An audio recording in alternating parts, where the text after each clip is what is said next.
All right, what's up, guys? So this is Xandy from Education Connection. Today we're here with. Richie Valor. This is Mr. Positivity himself.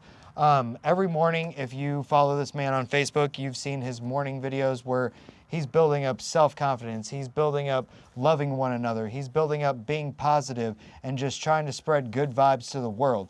I recently got linked in with him when we got booked for the Big Bad Bubble Bash, and I didn't really know about him before. I'll be honest with that. I was sleeping, but in the past 2 months that I've been seeing him, he's become one of my favorite people, not just musically, but like just as a human being himself. So go ahead and tell our viewers where you're from and what you do. First off, thank you for letting me be part of this. I Yeah, appreciate it man. a lot. You guys Yeah. are dope. Good vibe. So I'm from Springfield, Ohio. I drove out actually 7.5 hours to be out here in Tennessee and do this big bubble bash. I know y'all are from Missouri, right? Yeah. That's pretty far too. So yeah, I'm from Springfield, Ohio. And what do you do? I do music. I do a lot of music, different kinds of music. But right now, I guess you could subcategorize me as like country rap. Okay.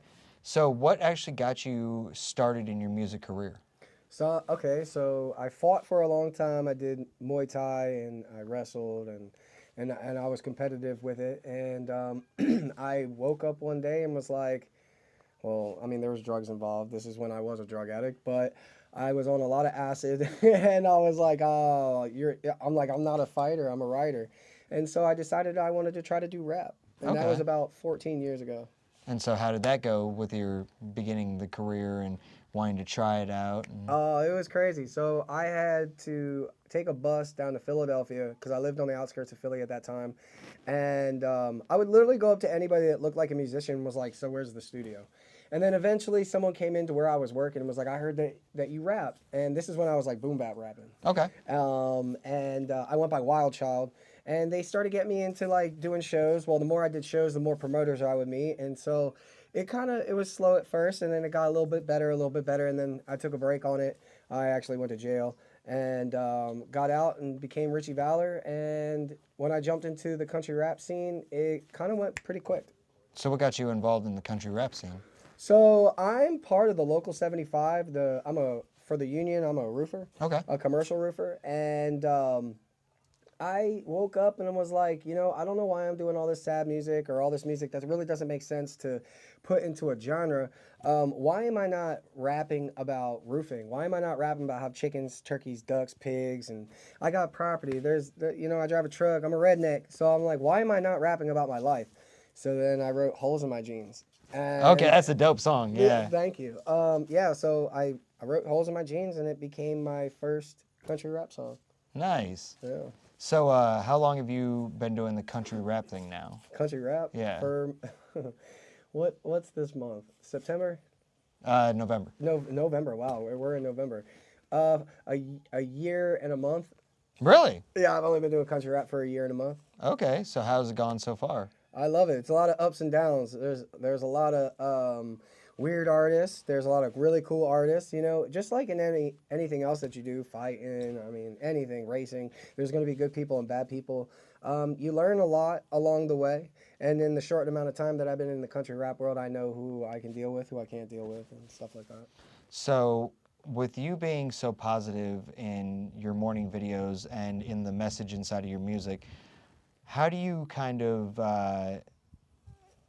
steer clear of like the kind of stereotypical messages that you would hear inside of country rap and what everybody thinks like, oh, they're just a bunch of racists or they're dumb rednecks? Or how do you steer away from that and try to, get people to give you a shot? I think it throws people off. That's a good question. I think it throws some people off when they're like, well, what kind of music do you do? And I'm like, oh, well, I'm a country rapper. They're like, what? And it's always like, what? Like, what do you mean? I'm like, well, I rap about the country and what I do. And I've never had the negativity. I've never had someone be offset that I'm a country rapper. I've never had someone call me racist. I mean, once or twice. I mean, I have had someone call me racist. I was wearing boots and I was in the city and I was actually at a show.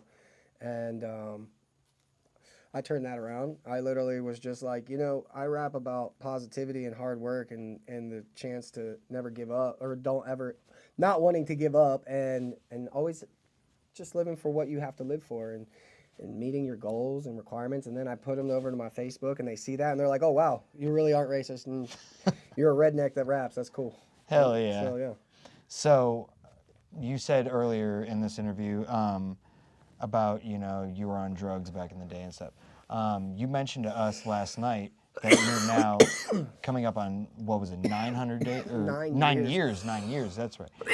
So 9 years clean of meth, and you have this new song, Demons, coming out. Do you want to touch on this new song that's coming out? Yeah, sure. So I do smoke marijuana and I do drink a couple Bud Lights here and there. So I don't want to sway any of you to say that I'm like super fucking sober. Like I'm sober off meth. I'm not trying to steal your car and I'm not fucking stealing your shit. And I'm smoking weed. You know what I mean? Anybody that's going to be against that, be against it. Say whatever you want. I'm okay with it. I understand. So anyhow, Demons, anyone that's ever done like hard drugs, thank you though.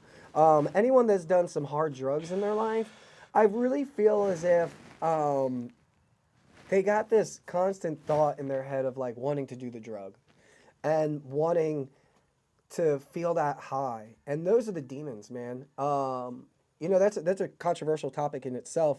I look on social media a lot and some people will be like, man, they ain't no demons. It's a fucking addiction.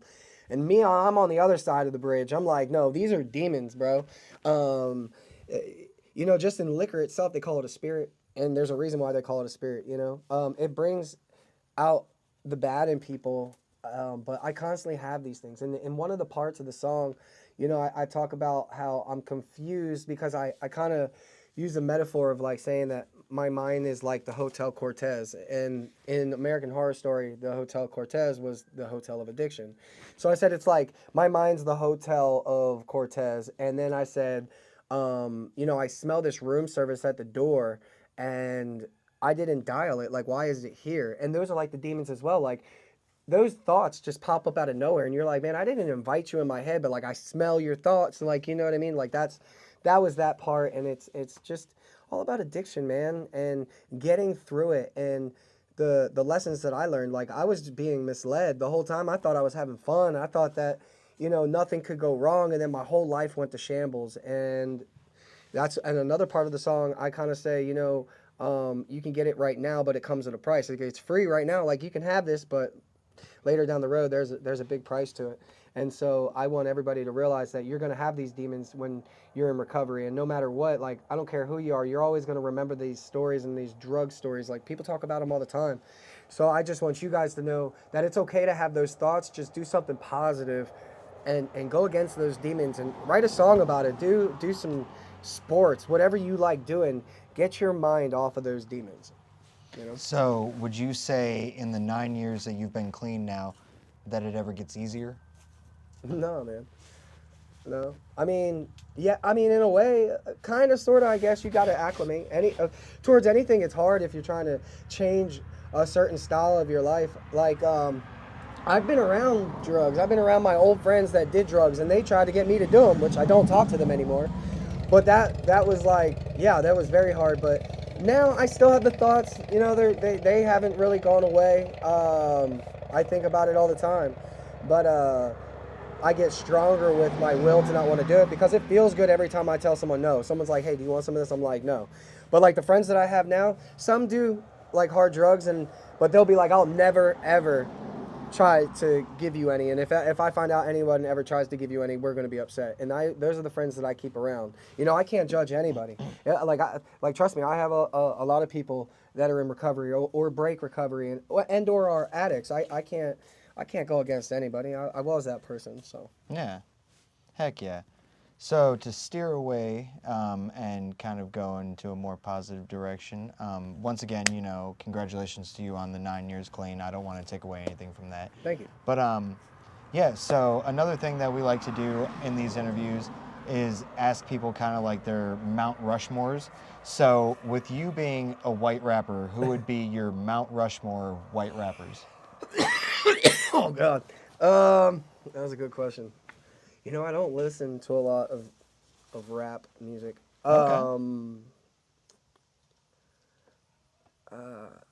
You know, there's so many different genres of like I think are like the Mount Rushmore, but right now, uh, this is gonna sound corny, but like I think MGK. Okay. I would say he's a Mount Rushmore white rapper, I guess you could say. Um, you know, I'm not a fan of Eminem. I mean, people be like, boo, like, fuck you. But, like, I'm not really a fan of him. I like Slim Shady. I actually just had a conversation with JT Films on the way up here. Like, he told me, he's like, man, I only like a certain kind of Eminem. And I'm like, nah, like, I agree. I like Slim Shady. I don't like this new Eminem. But, yeah, MGK. Okay. So there's 4 heads on Mount Rushmore. Right. So I mean, I got to get 3 more? yeah. Okay, let's go. Okay, white rappers. Um, Mac Miller. Mac Miller is definitely needs to be up there. He started off real young, and like he grew with music in so many times. Like he did genre switches and kept his style in it. So yeah, I could definitely say Mac Miller. Um, who else would I? Huh? Lil White. Yeah, because of how he was and how he is now, like there's a lot of growth in that man. He's sober now, Yeah. which is dope. And like from when I was in high school, I I I would be like, go on and get it, 2 Xanax bars, I'm ready to get fucked, hit the crown, wash it down, I'm downtown snapping like, bro, that was my shit. And to see him now how he is, it's awesome. It's definitely awesome to say that. So I could say that's the third person. And the fourth person, man, yeah. Well, look, Jelly Roll, by statistic, by tech, like for real, he came from that freestyle drywall. Yeah, bro. Like, come on, like, Tall tees and braids and dude. Now he's a fucking country singer. yeah. And it's fucking and it's good. So yeah, that could be my 4. Okay. Oh yeah. Who Yeah. would be your Mount Rushmore for country? Like country music? Yeah. Brad Paisley, Kenny Chesney, Jason Aldean. I like Zach Bryan. I like him too. I And think that- he's a and then really Zach solid Bryan. artist. But I couldn't no because the fourth one that I would have to say it's not gonna be Zach Bryan. I kicked that one out. But like Morgan Wallen would be like that 4th. Morgan Wallen is fire, and if I ever got the chance to do a song with him, bro, holy shit, that'd be dope. You know, I feel like a lot of artists look at the facts and technicalities of all the artists to say who's better. I really try to look at everyone. I try to look at everybody for their talent. Yeah. I don't care about numbers. I don't care if you've got 1 million plays. Dude, you can have 10 plays and you can have a dope-ass song and you're just not getting discovered or not getting marketed correctly. So I like to look at talent for real. Awesome.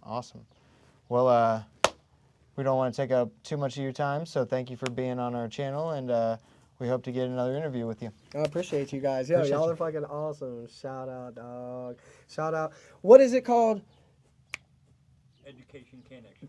Okay, can action, right? Yes. Can action. I love that. Education can action. Yes. Shout out, dude. Y'all are fucking awesome. Y'all are doing your thing all the way out here from Missouri. Keep up the good work, dog. Hey, but before y'all do leave, I want to say, get in the mirror. Tell yourself you love yourself and tell yourself you're great because you got to love yourself to be able to love the world. And the world needs you beautiful souls. I love y'all. Have a good one. Let's go.